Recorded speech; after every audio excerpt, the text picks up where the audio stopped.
Public ఆస్తుల్ని నిర్వీర్యం చేసి బీజేపీ ప్రభుత్వం అమ్మకానికి పెట్టిందని మండిపడ్డారు కాంగ్రెస్ ఎమ్మెల్సీ జీవన్ రెడ్డి. మోదీ ప్రభుత్వం ఒక్క వ్యాపార సంస్థలకు అయిపోయిందని విమర్శించారు. రైతులకు రుణమాఫీ చేస్తే సోమరిపోతులు అవుతారు అని బీజేపీ నాయకులు అనటం కరెక్ట్ కాదన్నారు.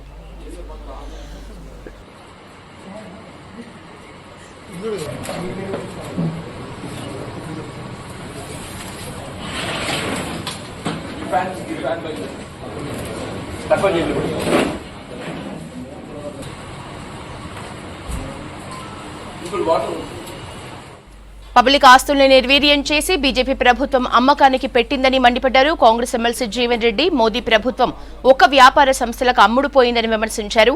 రైతులకు రుణమాఫీ చేస్తే సోమరిపోతులు అవుతారని బీజేపీ నాయకులు అనటం కరెక్ట్ కాదన్నారు. అంబానీ, అదానీలకు లక్షల కోట్లు మాఫీ చేస్తే సోమరిపోతులు కారా అని ప్రశ్నించారు. రైతును రుణ విముక్తుని చేయటానికి యూపీఏ ప్రభుత్వం ఏకకాలంలో ₹1,00,000 రుణమాఫీ చేసిందని గుర్తు చేశారు. 2014లో 2 కోట్ల ఉద్యోగాలు ఇస్తామని చెప్పిన మోదీ 10 ఏళ్లలో ఒక్క ఉద్యోగం కూడా ఇవ్వలేకపోయారని విమర్శించారు. కేంద్రంలో కాంగ్రెస్ అధికారంలోకి రాబోతోందన్నారు జీవన్ రెడ్డి. 100 రోజులు గ్యారంటీ మాట్లాడతాడు వేరు కానీ అంత పెద్ద మనిషి 100 రోజులు గ్యారంటీ మాట్లాడు. 100 రోజులు ఏదైతుందో అవుట్ ఆఫ్ 6 గ్యారంటీస్ 5 అమలు చేసింది. ఇంతలో దేశంలో ఎక్కడ ఏ రాజకీయ పార్టీ అయినా 100 రోజుల్లో ఏదో ఎన్నికల ప్రణాళిక అమలు చేసిన ఒక రాజకీయ పార్టీ ఉన్నదే?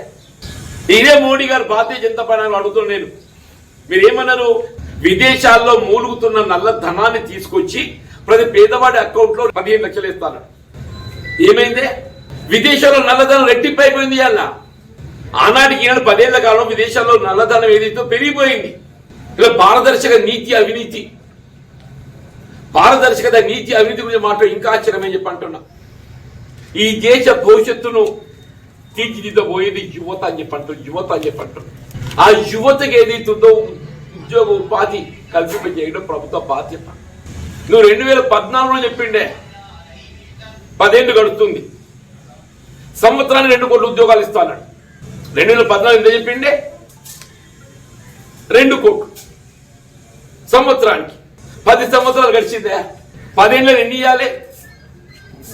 20 కోట్ల ఉద్యోగాలు ఇవ్వాలి.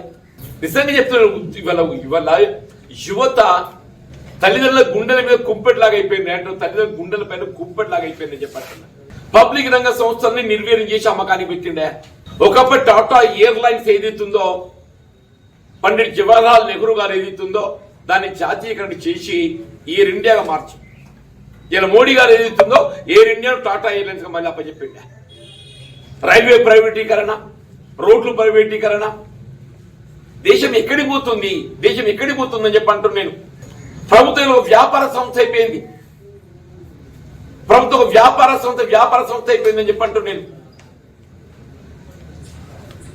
అష్యూరెన్స్ ఏదో ప్రభుత్వం ఇవ్వలేకపోతుంది మోడీ ప్రభుత్వం. ప్రధాన ఉత్పత్తి రంగం వ్యవసాయ పట్ల చెప్పంటున్న ప్రభుత్వం యొక్క నిర్లక్ష్యం, మోడీ గారి నిర్లక్ష్యం చెప్పంటున్నాను. ఇలా రైతుకు రుణమాఫీ చేయాలంటే రైతు సోమరిపోతాడు. అంటే ఇవాళ బీజేపీ ఉవాచ రైతుకు రుణమాఫీ చేయాలని చెప్పంటే రైతు సోమరిపోతాడు. అదే అంబానీ, అదానీ లాంటి బడా పెట్టుబడిదారు వ్యాపారస్తులకు వాళ్ళ ఎన్పిఏ అకౌంట్ కింద, నాన్ ప్రొడక్టివిటీ అకౌంట్ కింద ఏదైతుందో లక్షల కోట్లు ఏదైతుందో వాళ్ళ రుణ వస్తువులు నిలిపివేసి వాళ్ళకు రుణ విముక్తులు చేస్తాడే. మరి రైతుకు 1,00,000-2 లక్షలు మాఫీ చేస్తే సోమరిపోతు అవుతాడని నువ్వు భావిస్తే మరి అంబానీ, అదానీ లాంటి వాళ్ళు సోమరిపోతులు కారే.